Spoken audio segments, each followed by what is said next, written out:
Ouagadougou, an apparently typical morning. The sound of motors roared through the heavens. Giant transport planes landed one after the other. However, they were not transporting goods, gold, or oil this time. They brought with them something that had never been seen before. The 42 nations who sent the IMCTC force to Burkina Faso were led by Saudi Arabia. Furthermore, Ibrahim Traoré was the target, not resources. Why did a tiny nation in the center of the Sahel move the world? Was the question. What made a youthful leader who was under 40 years old the focal point of an international coalition? This narrative is about more than just combating terrorism. A new order is emerging here. Please like and subscribe to join us if you think that this moment will change Africa's destiny. Officially, the 42-member Islamic Military Coalition IMCTC soldiers have arrived in Burkina Faso, according to sources in Riyadh, an important milestone in the battle against terrorist organizations in the Sahel, an area steeped in conflict, has been reached with the IMCTC's first deployment outside of the Middle East. The fight against terrorism no longer has borders. Burkina Faso is now also Riyadh, Islamabad, and Cairo. According to a Saudi statement,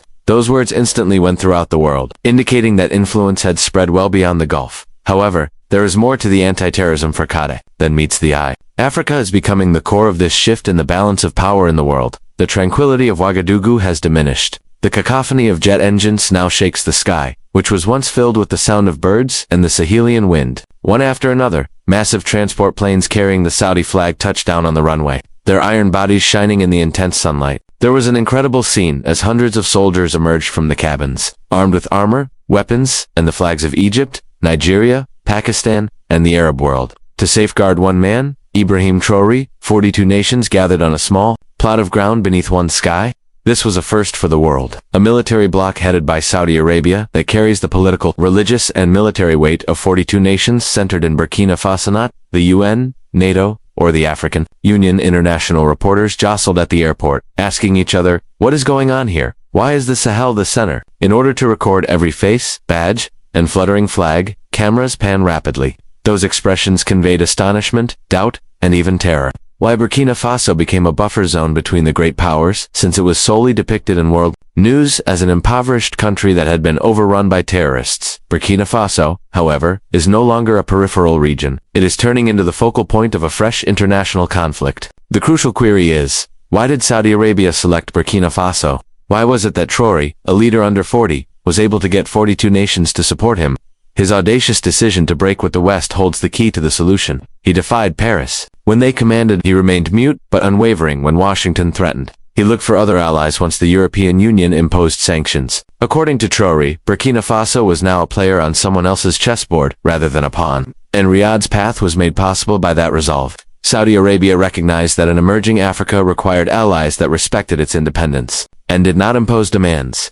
Riyadh provided unrestricted security, which was what Burkina most needed. In contrast to the poison assistance packages from the West, imagine if thousands of troops from all around the Muslim world suddenly gathered at an area that had been forgotten. They came to erect tents beside the Burkina Faso flag, not to plant the Saudi flag. Many Westerners shuddered at the sight. The balance of power was changing. An emergency conference was promptly called at the Élysée Palace in Paris. The fact is clear. Security advisors said, "We have lost Burkina Faso." Pentagon generals in Washington questioned, is Riyadh building a new NATO on African soil? In Brussels, there were rumors that, if this model spreads to Mali, Niger, what will the EU have left to cling to? The operation is not merely military, the message is political. More than only troops are welcome in Burkina Faso, its future is being redefined.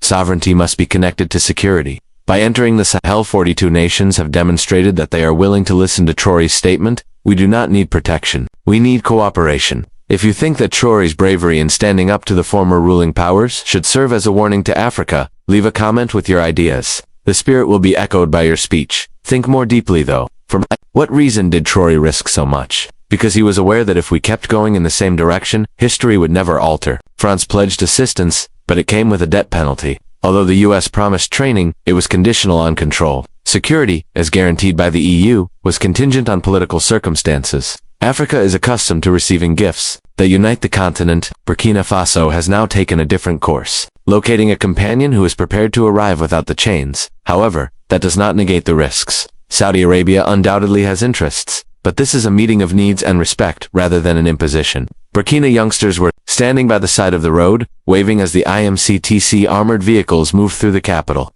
Because the military were perceived as comrades rather than overlords, No one felt alienated. Ouagadougou briefly appeared to be the new capital of a new regime. The African press carried the headlines.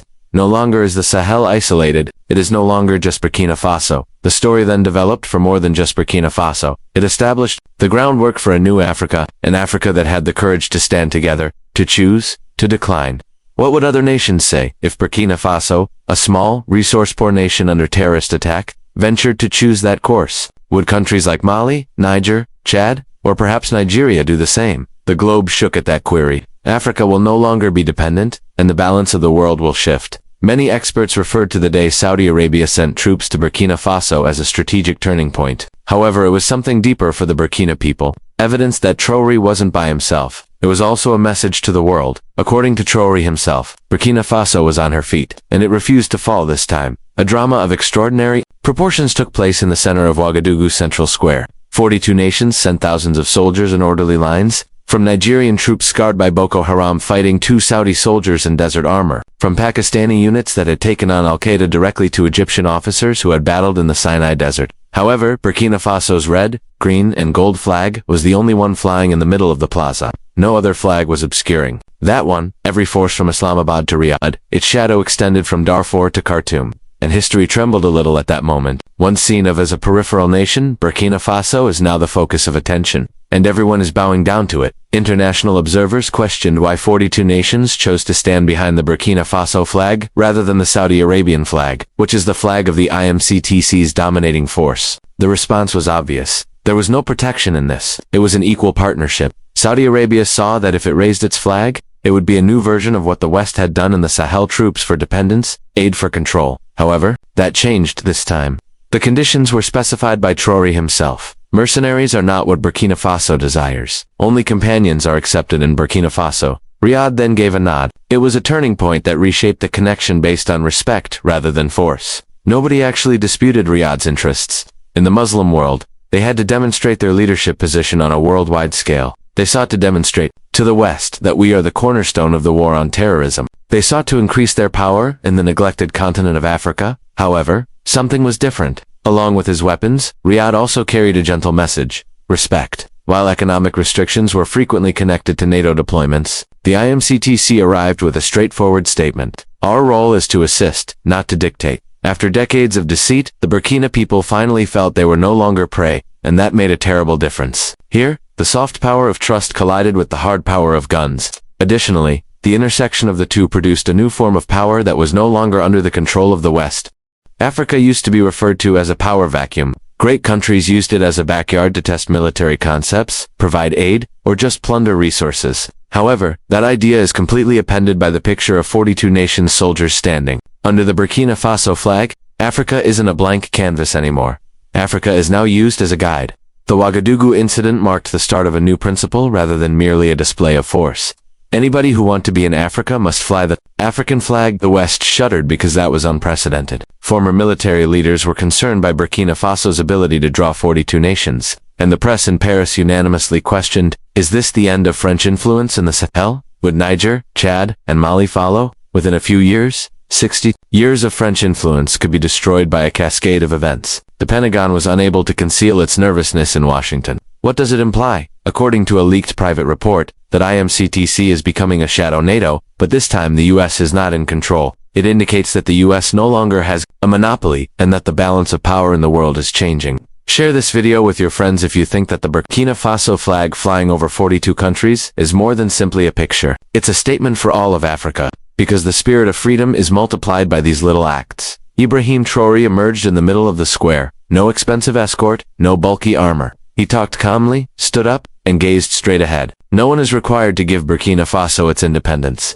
Allies are all that Burkina Faso needs to defend its independence. The area was silent for a few seconds as the words reverberated, and then chants filled the air. Traoré, Traoré. He didn't have to yell. He didn't have to make threats. The image of 42 nations was reduced to a steel circle, encircling Burkina Faso with a single sentence, and there is no way for the world to break that loop. Aid packages with conditions are utilized in Africa. However, this is the first time a small nation has gotten military assistance without having to sell its soul. The distinction is that Burkina Faso is not a country that Saudi Arabia wishes to control. To raise their own status, they wish to go with Trump. Both parties win from that agreement, but no party loses its soul. On that day, 42 nations flew the Burkina Faso flag. The globe recognized the dawn of a new age, a time when the African flag is flown above rather than below, a time when support serves as a weapon to preserve sovereignty rather than a chain. Ibrahim Traoré also became a symbol around that time. The man who had the audacity to make a developing nation the focal point of an international coalition. Ouagadougou was no longer merely the capital. It was now the focal point of world politics. The eyes of Washington, Paris, Riyadh, Moscow, and Beijing were reflected in every street, square, and emergency meeting of parliament. Burkina Faso was now the battlefield where the order of the 21st century would be shaped, not the alien territory of the Sahel. Throughout the night, engines roared. Saudi cargo aircraft, bringing intelligence advisors, air defense radars, and military hardware kept landing. However, a truckload of former Wagner trainees who had been reclassified as regular military soldiers was also burning at the Russian installation, which was only a few kilometers away. Conversely, Chinese advisors covertly ran drone surveillance systems under the pretense of civilian technological assistance. Unexpectedly, the tiny nation of Burkina Faso found itself at the meeting point of four poles of power. Debates continued until midnight in the United Nations meeting chambers. According to the U.S. delegation, Russia and Saudi Arabia are jeopardizing international peace by transforming Burkina Faso into a new firestorm. Russia said Burkina Faso has the right to invite anyone to protect them. Whoever opposes it wants to maintain neo-colonial chains. China maintained a neutral stance, while the Saudi delegation retorted, "We act at the official invitation to fight terrorism."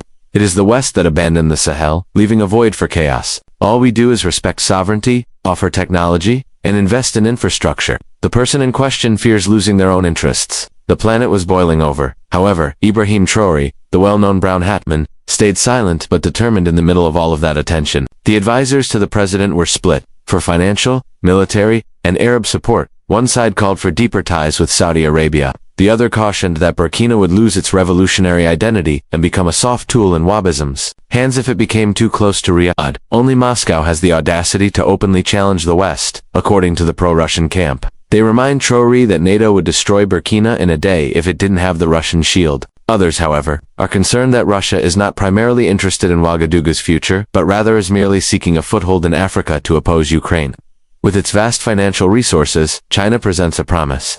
We won't meddle in political affairs, let's construct airports, highways, and dams. Burkina Faso will become West Africa's logistical hub in 10 years. Traoré is aware that every bridge China constructs has a debt bond, even if it seems like a neutral solution. What is the exit then? As the superpowers negotiate, Gen Z in Burkina Faso is taking to the streets. They have banners with them. No China, no Russia, no Organização do Tratado do Atlântico Norte, no Saudis. For the people of Burkina Faso, tens of thousands of throats roared. The picture went viral on social media. The world's capitals were taken aback. The younger generation came up to claim their right to self-determination as the adults battled for influence. They became a slogan emblazoned on posters after a 9-year-old girl yelled into the camera, "We are not dying to become the pawns of Riyadh or Washington. We are fighting for our parents, for our land, for Burkina's freedom." In the center of Ouagadougou, there is a graffiti wall with the hashtag BK Aina Rice. The Tory satellite phone was always ringing during the stressful evenings. Calls came in from Paris, Beijing, Moscow, and Riyadh. There were threats and promises in every phrase. Aid will be stopped right away if you don't cooperate. There will be financial penalties if you keep going in this direction. Burkina will be crushed between the two blocks if you don't pick a side. Everything was heard by Traoré. Then, in a low voice, he responded, "Burkina is not a chess piece. We are players on the chessboard." The statements, which were disclosed by an assistant, quickly went viral in the world press. As a little nation that dared to question the giant's laws, it became the manifesto of a new era. Tension was in the air. Terrorist organizations on the northern border abruptly ramped up their attacks after receiving enigmatic supplies. There were concurrent protests in the capital. Support for the Saudis was chanted by one side, while the younger generation insisted on Burkina for the Burkin, the other raised the Russian flag. The UN mission issued a warning about the possibility of civil conflict. A covert coup attempt was reported by the French intelligence service. Washington talked about intentions to essentially impose soft control by deploying a peacekeeping force. All of a sudden, the red, dusty metropolis of Ouagadougou has turned into a fuse that could blow up the entire planet. One evening, stepped out onto the presidential palace balcony and gazed down at the square with the young people cheering. The ancient guard questioned, "Which side will you choose, Mr. President?" Traoré turned, his eyes flaming, and tightened his fists, whispering, "If they believe in me, I will not be allowed to yield. Burkina is the only country I pick." The seemingly straightforward response was a life-or-death pledge. Traoré was dubbed the Little Tiger, challenging the jungle by Western media. He was referred to as a Riyadh Sahel brother by the Arab press. He was hailed as the anti-NATO fighter by the Russians. China referred to him as West Africa's nucleus of stability. However, Traoré was actually no one's shadow. With millions of young people willing to make sacrifices behind him, he is creating a new model, a little nation with a voice comparable to that of a large power. Everyone knows that Burkina Faso's retaliation would be a blow to the core of the established system, which is why the entire globe is anxious. Then intelligence starts to leak. The Burkina army has certain generals who communicate covertly with foreign missions. Riyadh is giving money to several people. Some have pledged to back the West. There are some who are inclined toward Moscow. There is a chance of internal betrayal. This shadow forewarns of the impending tempest of treachery. The final scene of Part 5 is stunning. The world is rushing outside, internal rifts inside. In the midst of everything, Traoré is poised and ready to take on the most difficult task of his life. However, history has never shown favoritism to those who challenge the status quo. In the evening, a headwind was growing, while the Riyadh-based Islamist army remained encamped in Ouagadougou, and the Arab and African media continued to exultantly hail a new peace partnership. People started to notice odd indications. Technical mishaps abruptly destroyed some of Burkina Faso's armament stores. Unexpectedly, some important military communication channels were cut off. After just a few hours, secret general meetings were disclosed. The question was the center of attention. Did someone among Burkina's own ranks have a secret agenda? Then, the startling news arrived. On its way from Dar to Ouagadougou, a package of Saudi Arabian military aid which included jammer equipment and reconnaissance drones suddenly vanished. The world media reported on rebel looting. Another hypothesis, however, was murmured by insiders. It was a covert network with Burkina army personnel helping, not rebels. When other top executives abruptly asked for long-term leave or vanished without explanation, the question became even more agonizing. At least 3 Paris-trained officers who had previously remained silent now made an appearance on the list of suspects, according to a security agency dossier that was leaked. Then came that fateful night. A massive explosion rocked the suburbs just as the Saudi army was completing the construction of a camp north of Ouagadougou. All night long, the entire city was awake. The metal fragments discovered showed that the bombs were military explosives that could only be carried by someone inside the system. Notwithstanding the Burkina government's early declaration that it was a terrorist attack, people started to question whether Saudi Arabia's presence was a shield or a pretext for subterranean troops to go forward into Burkina. Whispers on the streets turned into the direct declaration, "We fight terrorism, but who is fighting traitors?" That was the surprising turn of events. Burkina Faso had to contend with adversaries both inside and without its boundaries. An internal battle against the daggers concealed in military uniforms, and an external battle against the specter of jihad. It was impossible for strategists in Riyadh to conceal their nervousness.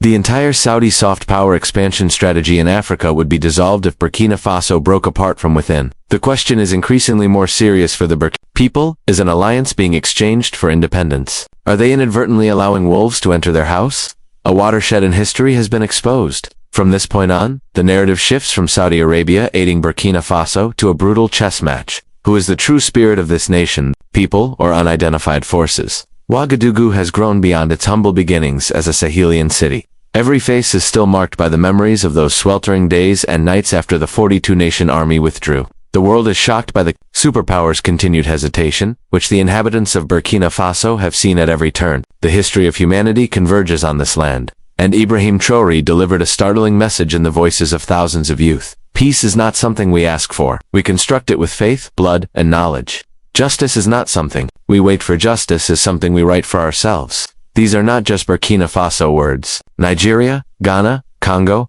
Algeria, and South Africa are the countries to which they are addressed. They are also dedicated to the youth of Chile, Vietnam, and Palestine, where the fight for independence is still very much alive. The map of power is being rewritten in the 21st century. Africa will never bow again, and Burkina Faso does not kneel.